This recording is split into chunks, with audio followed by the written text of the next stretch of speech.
ਗੁਰੂ ਨਗਰੀ ਯਾਨੀ ਕਿ ਸ਼੍ਰੀ ਅੰਮ੍ਰਿਤਸਰ ਸਾਹਿਬ ਜਿੱਥੇ ਹਰ ਰੋਜ਼ ਲੱਖਾਂ ਦੀ ਤਾਦਾਦ ਦੇ ਵਿੱਚ ਲੋਕ ਪਹੁੰਚਦੇ ਹਨ। ਗੁਰੂ ਨੂੰ ਨਤਮਸਤਕ ਹੋਣ ਲਈ ਸ਼ਹਿਰ ਨੂੰ ਸੈਰ ਸਪਾਟੇ ਦੇ ਲਈ ਵੀ ਜਾਣਿਆ ਜਾਂਦਾ ਹੈ।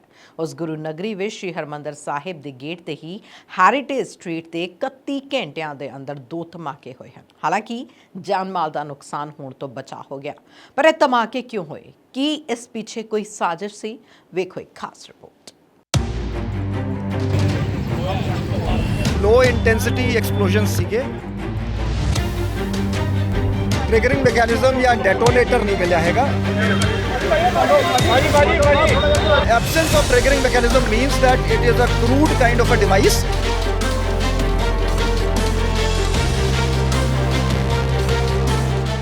ਅੰਮ੍ਰਿਤਸਰ ਵਿੱਚ ਹਰਮੰਦਰ ਸਾਹਿਬ ਨੇੜਲੇ ਵਿਰਾਸਤੀ ਗਲਿਆਰੇ ਵਿੱਚ ਸ਼ਨੀਵਾਰ ਰਾਤ ਅਤੇ ਸੋਮਵਾਰ ਸਵੇਰੇ 2 ਘੱਟ ਸਮਰੱਥਾ ਵਾਲੇ ਧਮਾਕੇ ਹੋਏ। ਵਿਰਾਸਤੀ ਗਲਿਆਰਾ ਅੰਮ੍ਰਿਤਸਰ ਵਿੱਚ ਇੱਕ ਪੁਰਾਣਾ ਰਸਤਾ ਹੈ ਜਿਸ ਨੂੰ ਟਾਊਨ ਹਾਲ ਤੋਂ ਲੈ ਕੇ ਹਰਮੰਦਰ ਸਾਹਿਬ ਤੱਕ ਪੁਰਾਤਨ ਇਮਾਰਤੀ ਦਿੱਖ ਦਿੱਤੀ ਗਈ ਹੈ। ਇਸ ਵਿੱਚ ਸਿੱਖ ਇਤਿਹਾਸ, ਪੰਜਾਬੀ ਸੱਭਿਆਚਾਰ ਨੂੰ ਦਰਸਾਉਂਦੇ ਹੋਏ ਬੁੱਤ ਵੀ ਲਗਾਏ ਗਏ ਹਨ। ਇਹ ਕਾਫੀ ਭੀੜ ਭੜੱਕੇ ਵਾਲਾ ਖੇਤਰ ਹੈ। ਸੋਮਵਾਰ ਸਵੇਰੇ ਕਰੀਬ 6 ਵਜੇ ਦੇ ਆਸ-ਪਾਸ ਧਮਾਕੇ ਹੋਣ ਦੀਆਂ ਰਿਪੋਰਟਾਂ ਤੋਂ ਬਾਅਦ ਡੀਜੀਪੀ ਆਪ ਮੌਕੇ ਵਾਰਦਾਤ ਉੱਤੇ ਪਹੁੰਚੇ ਅਤੇ ਬਾਅਦ ਵਿੱਚ ਉਹਨਾਂ ਮੀਡੀਆ ਦੇ ਨਾਲ ਧਮਾਕਿਆਂ ਬਾਰੇ ਜਾਣਕਾਰੀ ਸਾਂਝੀ ਕੀਤੀ। ਪੁਲਿਸ ਦਾ ਕਹਿਣਾ ਹੈ ਕਿ ਫਿਲਹਾਲ ਸਥਿਤੀ ਕਾਬੂ ਵਿੱਚ ਹੈ ਅਤੇ ਅਤਵਾਦ ਸਣੇ ਸਾਰੇ ਪੱਖਾਂ ਤੋਂ ਜਾਂਚ ਕੀਤੀ ਜਾ ਰਹੀ ਹੈ। ਇਸ ਧਮਾਕੇ ਵਿੱਚ ਅਜੇ ਤੱਕ ਕਿਸੇ ਤਰ੍ਹਾਂ ਦੇ ਜਾਨੀ ਨੁਕਸਾਨ ਦੀ ਖਬਰ ਨਹੀਂ ਹੈ। ਪੰਜਾਬ ਦੇ ਡੀਜੀਪੀ ਗੌਰਵ ਯਾਦਵ ਨੇ ਮੀਡੀਆ ਦੇ ਨਾਲ ਗੱਲਬਾਤ ਕਰਦਿਆਂ ਕਿਹਾ ਕਿ ਅੰਮ੍ਰਿਤਸਰ ਵਿੱਚ 2 ਧਮਾਕੇ ਹੋਏ ਹਨ, ਇੱਕ ਸ਼ਨੀਵਾਰ ਰਾਤ 11:30 ਦੇ ਨੇੜੇ ਤੇ ਇੱਕ ਸੋਮਵਾਰ ਨੂੰ ਸਵੇਰੇ। ਦੋਵੇਂ ਧਮਾਕਿਆਂ ਵਿੱਚ ਮੁੱਢਲੀ ਜਾਂਚ ਵਿੱਚ ਸਾਹਮਣੇ ਆਇਆ ਕਿ ਇਹ ਘੱਟ ਸਮਰੱਥਾ ਵਾਲੇ ਧਮਾਕੇ ਸਨ, ਜਿਹੜੇ ਕਿ ਉੱਪਰ ਜਿੱਥੇ ਅਸੀਂ ਖੜੇ ਹਾਂ ਵਿਰਾਸਤੀ ਗਲਿਆਰਿਆਂ ਵਿੱਚ ਉੱਥੇ ਹੋਏ ਹਨ। ਸਾਡੀ ਫੋਰੈਂਸਿਕ ਟੀਮ ਮੌਕੇ ਤੇ ਮੌਜੂਦ ਹੈ। ਸਾਨੂੰ ਕੋਈ ਵੀ ਟ੍ਰਿਗਰਿੰਗ ਮੈਕੈਨਿਜ਼ਮ ਜਾਂ ਡੈਟੋਨੇਟਰ ਮੌਕੇ ਤੇ ਨਹੀਂ ਮਿਲਿਆ ਜਿਸ ਦੀ ਮਦਦ ਨਾਲ ਧਮਾਕਾ ਕੀਤਾ ਗਿਆ ਹੋਵੇ। ਉਹਨਾਂ ਕਿਹਾ ਅਜਿਹਾ ਡਿਵਾਈਸ ਨਾ ਮਿਲਣ ਦਾ ਮਤਲਬ ਹੈ ਕਿ ਇਹ ਕੋਈ ਕਰੂਡ ਕਿਸਮ ਦਾ ਡਿਵਾਈਸ ਸੀ। ਅਸੀਂ ਇਸ ਦੀ ਗਹਿਰਾਈ ਦੇ ਨਾਲ ਜਾਂਚ ਕਰਾਂਗੇ। ਅਸੀਂ ਕੋਈ ਐਂਗਲ ਰੂਲ ਆਊਟ ਨਹੀਂ ਕਰ ਰਹੇ। ਅੰਮ੍ਰਿਤਸਰ ਦੇ ਵਿੱਚ ਆ 2 ਜਿਹੜੇ ਲੋ ਇੰਟੈਂਸਿਟੀ ਐਕਸਪਲੋਜਨਸ ਹੋਏ ਹੈਗੇ, ਇੱਕ ਸੈਟਰਡੇ ਰਾਤੀ 11:30 ਦੇ ਕਰੀਬ, ਇੱਕ ਅੱਜ ਸੋਮਵਾਰ ਸਵੇਰੇ 6:15 ਵਜੇ।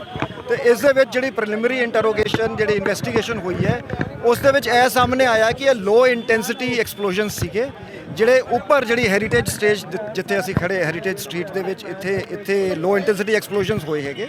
ਸੋ ਅਸੀਂ ਇਸ ਦੀ ਸਾਇੰਟੀਫਿਕਲੀ ਇਨਵੈਸਟੀਗੇਸ਼ਨ ਕਰ ਰਹੇ ਹਾਂ। ਸਾਡੀ ਫੋਰੈਂਸਿਕ ਟੀਮ ਇੱਥੇ ਮੌਕੇ ਤੇ ਹੈਗੀ ਤੇ ਕੋਈ ਵੀ ਸਾਨੂੰ ਟ੍ਰਿਗਰਿੰਗ ਮੈਕੈਨਿਜ਼ਮ ਜਾਂ ਡੈਟੋਨੇਟਰ ਨਹੀਂ ਮਿਲਿਆ ਹੈਗਾ ਮੌਕੇ ਤੇ ਜਿਸ ਤੋਂ ਇੰਜ ਜਾਪਦਾ ਹੈਗਾ ਕਿ ਕਿਸੇ ਕੰਟੇਨਰ ਦੇ ਵਿੱਚ ਐਕਸਪਲੋਸਿਵ ਮਟੀਰੀਅਲ ਰੱਖ ਕੇ ਜਿਹੜਾ ਹੈਗਾ ਉਹ ਐਕਸਪਲੋਜਨ ਕੀਤਾ ਗਿਆ ਹੈ। Absence of triggering mechanism means that it is a crude kind of a device. ਅਸੀਂ ਇਸ ਨੂੰ ਪੂਰੇ ਡੀਪਲੀ ਇਨਵੈਸਟੀਗੇਟ ਕਰਾਂਗੇ। ਅਸੀਂ ਕੋਈ ਐਂਗਲਸ ਰੂਲ ਆਊਟ ਨਹੀਂ ਕਰ ਰਹੇ ਹੈਗੇ। ਪ੍ਰੀਲਿਮਿਨਰੀ 2-3 ਗੱਲਾਂ ਮੈਂ ਕਹਿਣਾ ਚਾਹਾਂਗਾ ਕਿ ਇਹ ਕਿਸੇ ਦੀ ਮਿਸਚਿਫ ਹੈਗੀ। It is too early to say ਕਿ ਇਟ ਇਜ਼ ਮਿਸਚਿਫ ਜਾਂ ਇਟ ਇਜ਼ ਟੈਰਰ ਐਂਗਲ ਜਾਂ ਕਿਸੇ ਦਾ ਪਰਸਨਲ ਐਂਗਲ ਹੈ। ਸੋ ਅਸੀਂ ਕੋਈ ਵੀ ਐਂਗਲ ਰੂਲ ਆਊਟ ਨਹੀਂ ਕਰਾਂਗੇ। ਅਸੀਂ ਸਾਰੇ ਐਂਗਲਸ ਤੋਂ ਡੀਪਲੀ ਇਨਵੈਸਟੀਗੇਟ ਕਰਾਂਗੇ। ਅੱਗੇ ਉਹਨਾਂ ਕਿਹਾ ਕਿ ਅਸੀਂ ਦੇਖਾਂਗੇ ਕਿ ਇਹ ਕਿਸੇ ਸ਼ਰਾਰਤੀ ਬੰਦੇ ਦੀ ਸ਼ਰਾਰਤ ਸੀ ਜਾਂ ਕੋਈ ਸੋਚਿਆ ਸਮਝਾ ਧਮਾਕਾ ਕੀਤਾ ਗਿਆ। ਜਾਂਚ ਵਿੱਚ ਅਸੀਂ ਹਰ ਪਹਿਲੂ ਨੂੰ ਜਾਂਚਾਂਗੇ ਕਿ ਇਹ ਕਿਵੇਂ ਹੋਇਆ, ਘਟਨਾ ਕਿਵੇਂ ਹੋਈ। ਇਸ ਬਾਰੇ ਜਾਣਕਾਰੀ ਦਿੰਦਿਆਂ ਡੀਜੀਪੀ ਨੇ ਕਿਹਾ ਕਿ ਵਿਰਾਸਤੀ ਸਟਰੀਟ ਵਿੱਚ ਵਿਸਫੋਟਕ ਉੱਪਰੋਂ ਹੇਠਾਂ ਵੱਲ ਨੂੰ ਲਟਕ ਰਿਹਾ ਸੀ। ਅਸੀਂ ਸੀਸੀਟੀਵੀ ਪੂਰੀ ਤਰ੍ਹਾਂ ਦੇਖ ਰਹੇ ਹਾਂ ਕਿ ਉਹ ਕਿਸੇ ਨੇ ਖਿੱਚ ਦਿੱਤਾ, ਉਹ ਹੇਠਾਂ ਡਿੱਗਿਆ ਤੇ ਤੇਜ਼ ਆਵਾਜ਼ ਵਾਲਾ ਧਮਾਕਾ ਹੋ ਗਿਆ। ਐਕਸਪਲੋਸਿਵਸ ਆਰ ਵੈਰੀ ਕਰੂਡਲੀ ਅਸੈਂਬਲਡ। ਜਿਹੜੀ ਡਿਵਾਈਸ ਹੈਗੀ, ਟ੍ਰਿਗਰਿੰਗ ਮੈਕੈਨਿਜ਼ਮ ਕੋਈ ਨਹੀਂ ਮਿਲਿਆ ਹੈ, ਡੈਟੋਨੇਟਰ ਕੋਈ ਨਹੀਂ ਮਿਲਿਆ ਹੈ। ਸੋ ਇਸ ਦੇ ਨਾਲ ਹੀ ਮੈਂ 2-3 ਗੱਲਾਂ ਜਿਹੜੀਆਂ ਕਹਾਂਗਾ ਕਿ ਪੰਜਾਬ ਪੁਲਿਸ ਪੂਰੀ ਤਰ੍ਹਾਂ ਸક્ષਮ ਹੈ। ਤੁਸੀਂ ਜਿਵੇਂ ਇੱਥੇ ਖੜੇ ਹੋ, ਆਵਾਜਾਈ ਲੋਕਾਂ ਦੀ ਜਿਹੜੀ ਹੈਗੀ ਐਵਰੀਥਿੰਗ ਇਜ਼ ਨਾਰਮਲ। ਸੋ ਮੈਂ ਲੋਕਾਂ ਨੂੰ ਅਸ਼ੋਰ ਕਰਦਾ ਹਾਂ ਕਿ ਅਸੀਂ piece, harmony, law and order ਬਣਾ ਕੇ ਰੱਖਾਂਗੇ। ਨੰਬਰ 2, ਫੇਕ ਰਿਊਮਰਸ ਦੇ ਵਿੱਚ ਕਈ ਵਾਰੀ ਲੋਕੀ ਗਲਤ ਗੱਲਾਂ ਕਹਿੰਦੇ ਆ। ਸਾਡਾ ਫੈਕਟ ਚੈੱਕ ਕਰੋ, ਸਾਡੇ ਸੋਸ਼ਲ ਮੀਡੀਆ ਹੈਂਡਲਸ ਹੈ, ਅਸੀਂ ਆਫੀਸ਼ੀਅਲੀ ਰਿਲੀਜ਼ ਕਰਾਂਗੇ। ਥਰਡਲੀ ਵਾਈਟ ਪਾਊਡਰ ਬਰਾਮਦ ਹੋਇਆ ਸੀਗਾ ਥੋੜਾ ਜਿਹਾ। ਦੇਖੋ ਜੀ, ਆਈਈਡੀ ਤੇ ਕੋਈ ਵੀ ਜਿਵੇਂ ਮੈਂ ਕਿਹਾ ਜਿਹੜਾ ਕਰੂਡ ਐਕਸਪਲੋਜਨ ਹੈ ਜੀ। ਸੋ ਬੇਸਿਕਲੀ ਆਈਈਡੀ ਹੁੰਦੀ ਹੈ ਜਿਹਨੂੰ ਆਪਾਂ ਕਹਿੰਦੇ improvised explosive device. So anything which causes an explosion is an IED.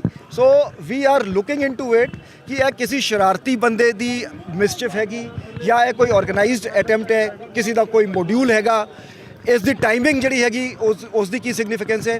So investigation ਦੇ ਵਿੱਚ ਅਸੀਂ ਟੈਕਨੀਕਲੀ ਸੀਸੀਟੀਵੀ ਫੁਟੇਜ ਲੈ ਕੇ ਟੈਕਨੀਕਲ ਮੀਨਸ ਤੋਂ ਜਿਹੜੇ ਵੀ ਸਾਨੂੰ ਇੱਥੇ ਮੌਕੇ ਤੇ ਲੋਕ ਸੀਗੇ ਸਾਰਿਆਂ ਨੂੰ ਇਨਵੈਸਟੀਗੇਸ਼ਨ 'ਚ ਜੁਆਇਨ ਕਰਾ ਕੇ ਅਸੀਂ ਇਸ ਨੂੰ ਥ੍ਰੈਡਬੇਅਰ ਕਰਾਂਗੇ। ਡੀਜੀਪੀ ਨੇ ਕਿਹਾ ਕਿ ਪੰਜਾਬ ਪੁਲਿਸ ਪੂਰੀ ਤਰ੍ਹਾਂ ਸਮਰੱਥ ਹੈ, ਇੱਥੇ ਸਭ ਕੁਝ ਆਮ ਵਾਂਗ ਚੱਲ ਰਿਹਾ ਹੈ ਅਤੇ ਅਸੀਂ ਪੂਰੀ ਸ਼ਾਂਤੀ ਬਣਾ ਕੇ ਰੱਖਾਂਗੇ। ਕਿਸੇ ਨੂੰ ਘਬਰਾਉਣ ਦੀ ਲੋੜ ਨਹੀਂ ਤੇ ਅਫਵਾਹਾਂ ਤੇ ਭਰੋਸਾ ਨਾ ਕੀਤਾ ਜਾਏ। this is the देखो one person has received minor injuries today ਤੇ ਇੱਕ minor injuries ਪਰਸੋਂ ਵੀ ਰਿਸੀਵ ਹੋਈਆਂ ਸੀ। ਐਜ਼ ਆਈ ਸੈਡ ਕਿ ਇਹ ਬਹੁਤ ਲੋ ਇੰਟੈਂਸਿਟੀ ਐਕਸਪਲੋਸਿਵ ਸੀਗਾ। ਮੇਰੀ ਇੱਥੇ ਜਿਹੜੀ ਪ੍ਰੈਜ਼ੈਂਸ ਹੈਗੀ ਮੈਂ ਦੋ ਚੀਜ਼ਾਂ ਕਰਕੇ ਇੱਥੇ ਆਇਆ। ਇੱਕ ਤੇ ਲੋਕਾਂ ਨੂੰ ਅਸ਼ੋਰ ਕਰਨ ਲਈ ਕਿ Punjab police is there to keep the state secure and safe. ਦੂਜਾ ਕਿਸੇ ਵੀ ਪੈਨਿਕ ਦੀ ਲੋੜ ਨਹੀਂ ਹੈਗੀ, ਅਸੀਂ ਇਸ ਨੂੰ ਵਰਕਆਊਟ ਕਰਾਂਗੇ। ਅਸੀਂ ਹੁਣ ਤੱਕ ਹਾਲੇ ਤੱਕ ਜਿਹੜੇ ਵੀ ਕੇਸ ਸਾਡੇ ਰਿਪੋਰਟ ਹੋਏ ਹੈ ਪੰਜਾਬ ਪੁਲਿਸ ਨੇ ਸਕਸੈਸਫੁਲੀ ਵਰਕਆਊਟ ਕੀਤਾ ਹੈ ਤੇ this case will also B worked out. Sir ਸੱਚ ਜਿਹੜਾ ਬਲਾਸਟ ਹੋਇਆ ਸੀ ਉਸ ਵੇਲੇ ਉਹਦੇ ਵਿੱਚ ਪ੍ਰਾਇਮਰੀ ਕੀ ਦੇਖਿਆ ਗਿਆ ਜੀ? ਲੋ ਐਕਸਪਲੋਜਨ ਜਿਵੇਂ ਮੈਂ ਜਿਹੜੀਆਂ ਗੱਲਾਂ ਕਹੀਆਂ ਕਿ ਸਾਨੂੰ ਮੌਕੇ ਤੋਂ ਡੈਟੋਨੇਟਰ ਨਹੀਂ ਮਿਲਿਆ। ਜਦੋਂ ਕੋਈ ਵੀ ਜਿਹੜਾ ਹਾਈ ਐਕਸਪਲੋਸਿਵ ਹੁੰਦਾ ਉਸ ਨੂੰ ਡੈਟੋਨੇਟ ਕਰਨ ਲਈ ਡੈਟੋਨੇਟਰ ਯੂਜ਼ ਕਰਦੇ ਜਿਹਨੂੰ ਟ੍ਰਿਗਰਿੰਗ ਮੈਕੈਨਿਜ਼ਮ ਕਹਿੰਦੇ ਆ ਜਾਂ ਟ੍ਰਿਗਰਿੰਗ ਡਿਵਾਈਸ ਕਹਿੰਦੇ ਆ। So no triggering device has been recovered from the spot so far. So ਇਸ ਤੋਂ ਇੰਜ ਜਾਪਦਾ ਹੈ, ਹੁਣ ਸਪੈਕੂਲੇਟਿਵ ਹੈ। ਜੇ ਮੈਂ ਇਹ ਕਹਿੰਦਾ ਵੀ ਤੁਸੀਂ you will like to put words into my mouth ਕਿ ਪੋਟੈਸ਼ੀਅਮ ਜਿਹੜਾ ਉਹ ਕਲੋਰੇਟ ਤੇ ਉਹ ਸਲਫਰ ਹੁੰਦਾ ਹੈ, ਸੋ ਮੈਂ ਇਹ ਨਹੀਂ ਕਹਾਂਗਾ because we are not sure. We will go by the scientific ਹੁਣ it is although regulated ਹੈ, ਬਟ ਇਸ ਤਰ੍ਹਾਂ ਦੇ ਸਬਸਟੈਂਸਸ ਬਹੁਤ ਈਜ਼ੀਲੀ ਵੀ ਅਵੇਲੇਬਲ ਹੈ ਮਾਰਕੀਟ ਦੇ ਵਿੱਚ। ਦੇਅਰਫੋਰ ਅਸੀਂ ਇਸ ਨੂੰ ਸਾਰੇ ਐਂਗਲਸ ਤੋਂ ਦੇਖਾਂਗੇ ਕਿ ਲੋਕਲੀ ਪ੍ਰੋਕਿਉਰਡ ਕਿਸੇ ਮਿਸਚਿਫ ਮੇਕਰ ਦੀ ਇਹ ਹਰਕਤ ਤੇ ਨਹੀਂ ਹੈਗੀ ਕਿ ਸਟੇਟ ਦਾ ਮਾਹੌਲ ਵਿਗਾੜਨ ਲਈ ਇਸ ਤਰ੍ਹਾਂ ਦਾ ਪ੍ਰਭਾਵ ਦੇਣ ਲਈ। ਸੋ ਅਸੀਂ ਡੀਪਲੀ ਇਨਵੈਸਟੀਗੇਟ ਕਰਾਂਗੇ, ਸਾਰੇ ਐਂਗਲਸ ਦੇਖਾਂਗੇ। ਟੈਕਨੀਕ ਕਿਹੜੀ ਵਰਤੀ ਗਈ ਸੀ ਥੋੜਾ ਜਿਹਾ? ਦੇਖੋ ਜੀ, ਉੱਪਰ ਜਿਵੇਂ ਹੈਰੀਟੇਜ ਜਿਹੜਾ ਪਾਰਕਿੰਗ ਹੈਗੀ ਇਹਦੇ ਉੱਪਰ ਜਿਹੜਾ ਹੈਗਾ ਜਿਹੜਾ ਸਾਰਾਗੜੀ ਸਟਰੀਟ ਜਿੱਥੇ ਅਸੀਂ ਖੜੇ ਹੈਗੇ ਇੱਥੇ ਉੱਪਰ ਕੰਟੇਨਰ ਦੇ ਵਿੱਚ ਜਿਹੜਾ ਹੈਗਾ ਐਕਸਪਲੋਸਿਵ ਰੱਖ ਕੇ ਇੱਕ ਥ੍ਰੈਡ ਜਿਹੜਾ ਹੈਗਾ ਥੱਲੇ ਲਟਕ ਰਿਹਾ ਸੀਗਾ।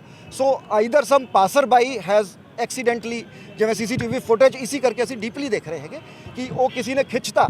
ਸੋ ਉਹ ਡਿਵਾਈਸ ਜਿਹੜੀ ਹੈਗੀ ਉੱਪਰੋਂ ਥੱਲੇ ਡਿੱਗ ਪਈ ਤੇ ਇੱਕ ਐਕਸਪਲੋਜਨ ਹੋ ਗਿਆ। ਆਵਾਜ਼ ਕਾਫੀ ਹੋਈ ਪਰ ਅਦਰਵਾਈਜ਼ ਦੇਰ ਵੇਰ ਨੋ ਸ਼ਾਰਪਨਲਸ, ਜਿਹੜੇ ਵਿੱਚ ਸ਼ਾਰਪਨਲ ਕੋਈ ਵੀ ਨਹੀਂ ਸੀਗੇ ਤੇ ਇੰਜਰੀ ਬਹੁਤ ਮਾਈਨਰ ਹੋਈ ਹੈ। But yes loud noise was there. Sir ਜਦੋਂ ਸੈਕੰਡ ਬਲਾਸਟ ਹੋਇਆ ਤਾਂ ਡਿਪਲੋਇਮੈਂਟ ਨਹੀਂ ਸੀ ਇੱਥੇ? ਸੀਪੀ ਸਾਹਿਬ ਤੁਹਾਨੂੰ ਡਿਟੇਲ 'ਚ ਬਰੀਫ ਕਰ ਦਾਂਗੇ। ਅਸੀਂ ਸਾਰੇ ਐਸਪੈਕਟਸ ਨੂੰ ਦੇਖਾਂਗੇ, ਕੇਸ ਨੂੰ ਟਰੇਸ ਕਰਾਂਗੇ, ਫੇਕ ਰਿਊਮਰਸ ਤੇ ਨਾ ਜਾਓ। ਜ਼ਿਕਰਯੋਗ ਹੈ ਕਿ ਸ਼ਨੀਵਾਰ ਤੜਕੇ 12:15 ਵਜੇ ਦੇ ਕਰੀਬ ਸ਼੍ਰੀ ਹਰਮੰਦਰ ਸਾਹਿਬ ਨੇੜੇ ਹੈਰੀਟੇਜ ਸਟਰੀਟ ਤੇ ਇੱਕ ਰੈਸਟੋਰੈਂਟ ਵਿੱਚ ਧਮਾਕਾ ਹੋਇਆ ਸੀ। ਜਾਂਚ ਵਿੱਚ ਸਾਹਮਣੇ ਆਇਆ ਸੀ ਕਿ ਰੈਸਟੋਰੈਂਟ ਦੀ ਚਿਮਨੀ ਵਿੱਚ ਗੈਸ ਜਮ੍ਹਾਂ ਹੋਣ ਕਾਰਨ ਧਮਾਕਾ ਹੋਇਆ ਸੀ। ਹੁਣ ਪੰਜਾਬ ਪੁਲਿਸ ਹਰ ਐਂਗਲ ਨੂੰ ਖੰਗਾਲਣ ਦੇ ਵਿੱਚ ਲੱਗੀ ਹੋਈ ਹੈ। ਨਿਊਜ਼ ਡੈਸਕ, ਬਿਊਰੋ ਰਿਪੋਰਟ, ਸਾਂਝਾ ਟੀਵੀ।